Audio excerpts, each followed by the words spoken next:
Paris, tahun 1968. Asap gas air mata menutupi jalan. Puluhan ribu mahasiswa turun ke jalan menentang kapitalisme. Di tengah kerusuhan itu, sebuah pemandangan aneh muncul. Poster wajah Mao Zedong dikibarkan di antara spanduk bertuliskan Liberté. Anak-anak muda Eropa Barat justru berteriak, "Hidup Ketua Mao!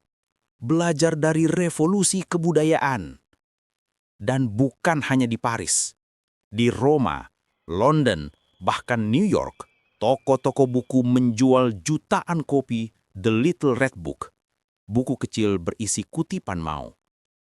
Di Prancis, buku itu bahkan terjual lebih banyak daripada Alkitab. Ironisnya, di saat dunia memujanya sebagai simbol revolusi, rakyat Tiongkok sendiri tengah hidup dalam kekacauan dan ketakutan. Bagaimana bisa? Bagaimana seorang diktator dari Asia Timur menjadi idola global di saat jutaan orang di negerinya sendiri menderita? Sebelum kita lanjut, silakan subscribe bagi yang belum subscribe.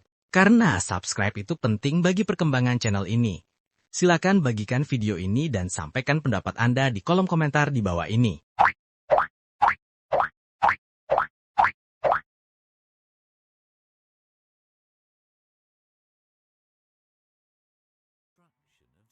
Di luar Tiongkok, nama Mao bukan sekadar tokoh politik.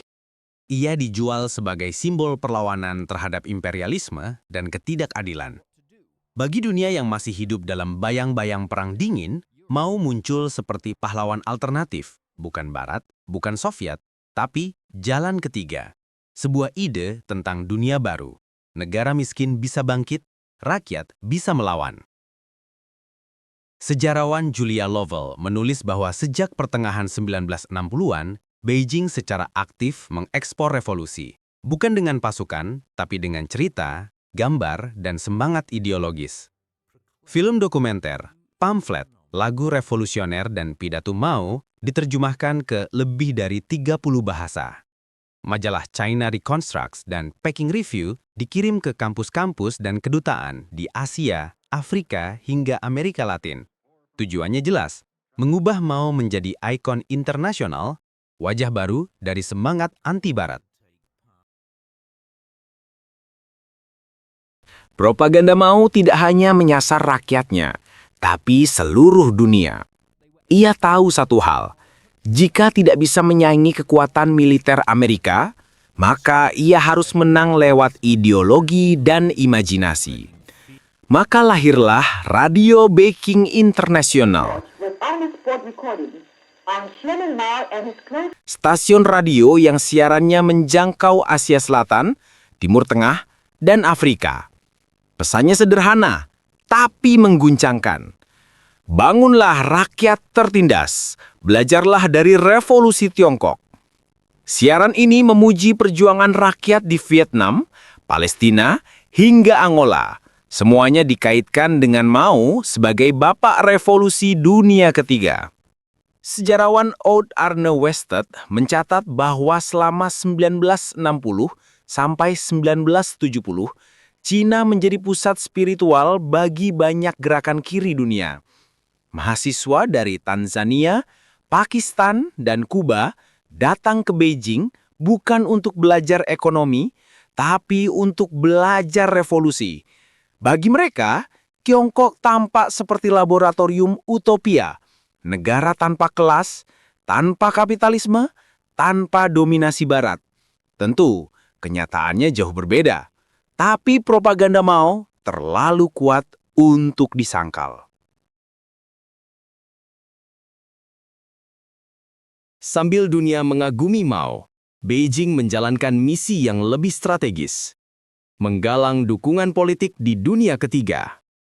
Mao menyadari bahwa Afrika, Asia, dan Amerika Latin adalah medan baru perang ideologi. Maka lahirlah diplomasi revolusioner, bentuk soft power paling masif dari rezim komunis manapun saat itu.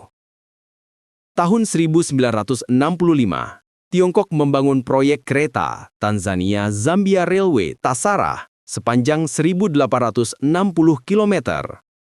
Bukan hanya infrastruktur, tapi simbol solidaritas melawan kolonialisme Barat. Ratusan teknisi Tiongkok dikirim ke Afrika, membawa bendera merah dan portret Mao. Dalam catatan The Global Cold War, karya Westad, proyek-proyek seperti ini bukan semata pembangunan, tapi pertunjukan ideologi.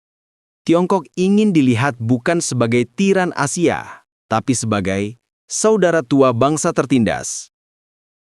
Dan strategi itu berhasil. Pada 1971, dengan dukungan negara-negara dunia ketiga, Republik Rakyat Tiongkok berhasil merebut kursi Taiwan di PBB. Mao menang, bukan di medan perang, tapi di panggung citra global. Tapi tidak ada simbol yang lebih ikonik dari propaganda global Mao selain Little Red Book. Buku ini kecil, merah menyala, berisi kutipan singkat dari Mao tentang perjuangan, disiplin, dan pengorbanan. Menurut Alexander Sikuk dari Cambridge University, buku ini bukan sekedar kumpulan kata-kata. Ia adalah alat politik yang dikemas seperti kitab suci. Selama revolusi kebudayaan di Tiongkok, orang yang tidak membawa buku itu bisa dicurigai anti-revolusi. Namun, di luar negeri, buku ini jadi fashion statement para intelektual kiri. Di kampus Sorbonne, mahasiswa Prancis mengangkatnya sambil berteriak melawan kapitalisme. Di Amerika, aktivis kulit hitam dari Black Panther Party mengutip Mao dalam manifesto mereka. Ironis? Sangat.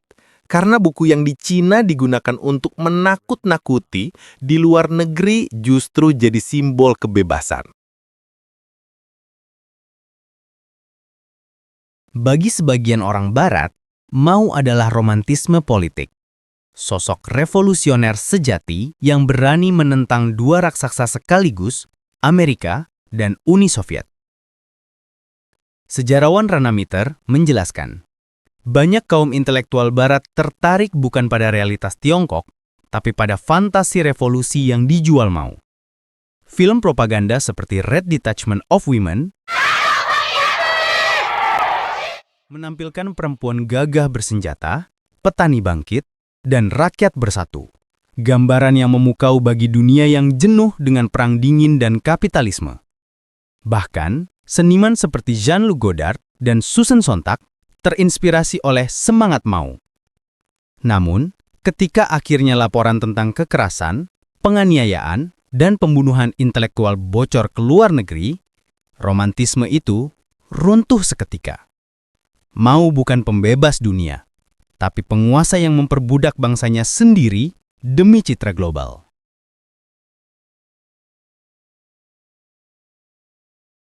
Saat dunia memuja Mao, jutaan orang di Cina hidup dalam ketakutan. Guru dipukuli muridnya, anak menuduh orang tuanya sebagai musuh revolusi. Museum dan kuil dihancurkan, ilmu pengetahuan lumpuh. Setidaknya 2 juta nyawa hilang, semuanya atas nama pemurnian ideologi. Dalam A Social History of Maoist China, Felix Wemheuer menulis bahwa revolusi kebudayaan adalah kombinasi gila antara kultus personalitas dan teater ideologis. Mao menggunakan kekacauan domestik untuk membangun mitos internasional. Semakin berdarah di dalam negeri, semakin heroik citranya di luar negeri. Itu paradoks besar. Dunia jatuh cinta pada revolusi yang menelan anaknya sendiri. Mao meninggal pada tahun 1976. Tapi jejak propagandanya tidak ikut mati. Selama 2 dekade berikutnya, banyak gerakan kiri di Amerika Latin dan Asia masih mengutip ajarannya. Bahkan di era internet, beberapa kelompok ekstrem kiri di Eropa masih menampilkan wajah Mao di poster mereka. Dan menariknya, sebagian teknik propaganda yang ia bangun, kontrol narasi, pengkultusan pemimpin, hingga diplomasi budaya masih menjadi fondasi soft power Tiongkok modern.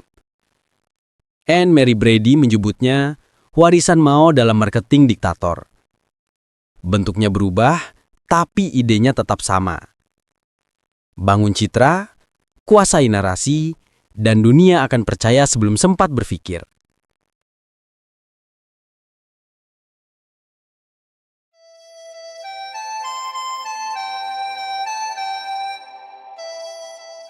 Kini, lebih dari setengah abad kemudian, dunia mulai melihat Mao dengan kacamata berbeda. Dulu dianggap revolusioner, kini disebut sebagai arsitek kekacauan. Namun, warisan terbesarnya bukan cuma luka, tapi pelajaran tentang kekuatan narasi. Bagaimana satu orang bisa menulis ulang kenyataan, mengubah tragedi jadi kemenangan, dan menjualnya ke seluruh dunia sebagai inspirasi. Seperti ditulis Julia Lovell, Maoisme bukan hanya tentang Tiongkok. Ia adalah ide global yang hidup di imajinasi dunia. Mungkin itu yang paling menakutkan, karena ketika propaganda bisa mengubah diktator jadi pahlawan, kita semua dimanapun bisa jadi korban cerita yang salah. Revolusi budaya mungkin sudah lama berakhir, tapi revolusi citra buatan Mao masih terasa hingga kini. Dari cara negara membangun branding hingga bagaimana publik menelan narasi politik tanpa sempat memeriksa faktanya. Mao berhasil melakukan hal yang luar biasa sekaligus mengerikan, menjual bencana sebagai harapan. Dan di dunia yang kini penuh perang informasi, mungkin pertanyaannya bukan lagi apa yang benar, tapi siapa yang paling pandai bercerita.